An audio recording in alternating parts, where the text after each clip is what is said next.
Russian missiles have struck the central Ukrainian city of Vinnytsia.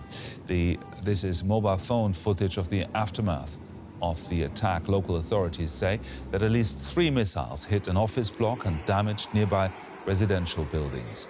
At least 12 people are reported dead and many more are wounded.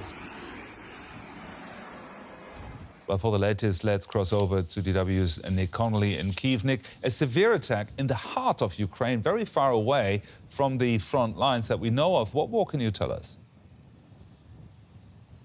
Well, exactly. The nearest frontline fighting to Vinnytsia is about 400 kilometers away. This is a city that hadn't seen much in the way of attacks from the air since the early part of the war, when military airfields on the edge of the city were hit by the Russians. First real attack on the downtown area. Pretty extraordinary images coming now through social media from Vinnytsia. President Zelenskyy talking of Russia as a terrorist state. The Ukrainian line and all this, that this is a kind of conscious tactic by the Russians to hit civilian targets in the hope that this will spread panic and terror behind the front lines, will encourage ordinary Ukrainians to put pressure on their own government to basically give in to Russia, to come to some kind of deal on Moscow's terms, given that Russia isn't making the progress on the front lines through traditional fighting that they had expected.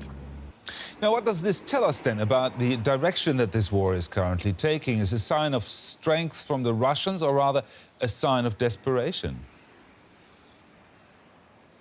I think it's a bit of both. I think this is Russia once again trying to show Ukraine, but also the West, that there is no corner of this country that is safe from Russian missiles. It has to be said, the Ukrainians say they were able to intercept several missiles this morning. So 3 managed to hit Vinnytsia, but allegedly another 4 were intercepted.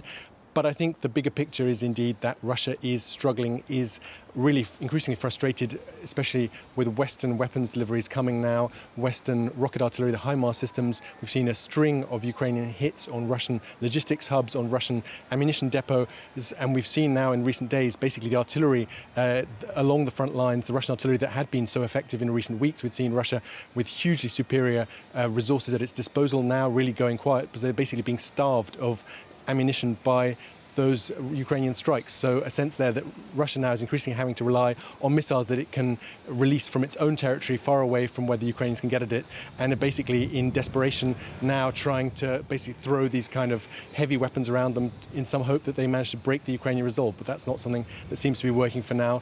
But definitely a reminder to anyone here in Ukraine that when they hear that air raid signal, air raid alarm, however far away they are from the front lines, it's probably worth trying to go for cover, because there is really nowhere that is safe, even if you're far away from a front line or from a military target.